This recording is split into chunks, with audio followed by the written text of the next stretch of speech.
ప్రభుత్వ ప్రాయోజిత పథకం పీఎం ఆవాస్ యోజన స్కీమ్ ద్వారా రాష్ట్రానికి సమకూరే నిధులకు అదనంగా 50% నిధులను రాష్ట్ర ప్రభుత్వం జోడించి నూతన ఒరవడితో ఇందిరమ్మ పథకాన్ని పునః ప్రారంభించాలని సీఎం రేవంత్ రెడ్డి నిర్ణయించారు. ఈ పథకానికి సంబంధించి ఇప్పటికే కేబినెట్లో చర్చించి ఆమోద ముద్ర కూడా వేశారు. ఇందిరమ్మ ఇళ్ల పాత డిజైన్లకు దాదాపు సమీపంలోనే కొత్త డిజైన్ ఉంటుందని, అందులో నిబంధనలు, కేంద్రం మార్గదర్శకాలు తప్పనిసరిగా పాటించాల్సి వస్తుందని సంబంధిత శాఖ అధికారులు చెబుతున్నారు. పీఎం ఆవాస్ యోజన ప్రకారం తమకు అనుకూలమైన డిజైన్లలో ఇళ్లను నిర్మించేందుకు రాష్ట్ర ప్రభుత్వాలకు అధికారాలు ఉన్నాయి. కానీ హడ్కో రుణం రావాలంటే ఆ సంస్థ మార్గదర్శకాలకు అనుగుణంగా డిజైన్ రూపొందించి డిపిఆర్ను సమర్పించాల్సి ఉంటుంది. అయితే స్వల్ప మార్పులు చేర్పులతో ఇందిరమ్మ ఇంటి నిర్మాణంలో రేవంత్ రెడ్డి ప్రజా పాలన ప్రతిబింబించేలా చర్యలు తీసుకుంటున్నట్టు తెలుస్తోంది. డిజైన్లు రూపొందించే ముందు ఈ అంశాన్ని తీసుకోవాలని ప్రభుత్వం నుంచి ఉన్నతాధికారులకు ఆదేశాలు అందినట్టు సమాచారం.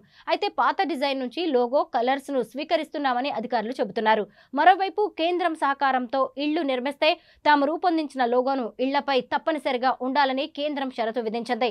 దీంతో ఇందిరమ్మ ఇళ్ల స్కీమ్ కోసం ప్రభుత్వం లోగోను తయారు చేయిస్తోంది. ఈ నెలాఖరులోపే ఇందిరమ్మ పథకాన్ని ప్రారంభిస్తామని గతంలోనే సీఎం ప్రకటించినప్పటికీ సాంకేతిక కారణాలు, రుణ సౌలభ్యం కోసం ప్రయత్నాలు, కొత్త డిజైన్ల మార్పునకు జరుగుతున్న కసరత్తుతో కొంత ఆలస్యమవుతున్నట్టు అధికార వర్గాలు పేర్కొంటున్నాయి.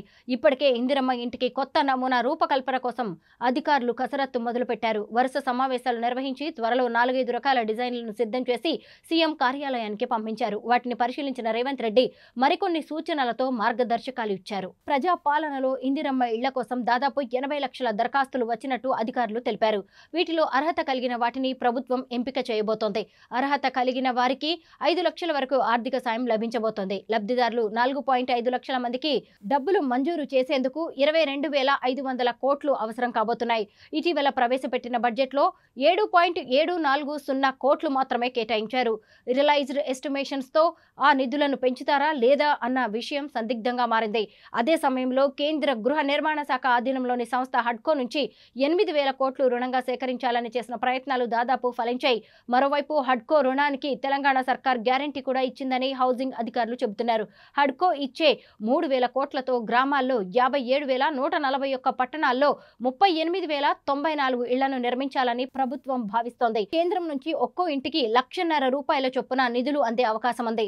అయినా కూడా 500 కోట్ల వరకు లోటు ఏర్పడబోతోంది. రాష్ట్ర వ్యాప్తంగా ప్రతి నియోజకవర్గంలో 3,500 ఇళ్లు నిర్మించాలని సర్కార్ ఇప్పటికే ప్రకటించింది. ఈ హడ్కో రుణంతో మొదటి విడతలో 95,235 ఇందిరమ్మ ఇళ్లను నిర్మించనున్నట్టు నిర్ణయించింది. అర్హులైన వారికి ఇంటి స్థలం 5 లక్షలు ఇస్తారు. ఒకవేళ సొంత ఇళ్ల స్థలం ఉంటే ఇంటి నిర్మాణం కోసం 5 లక్షలు ఇందిరమ్మ పథకంలో మంజూరు చేస్తారు.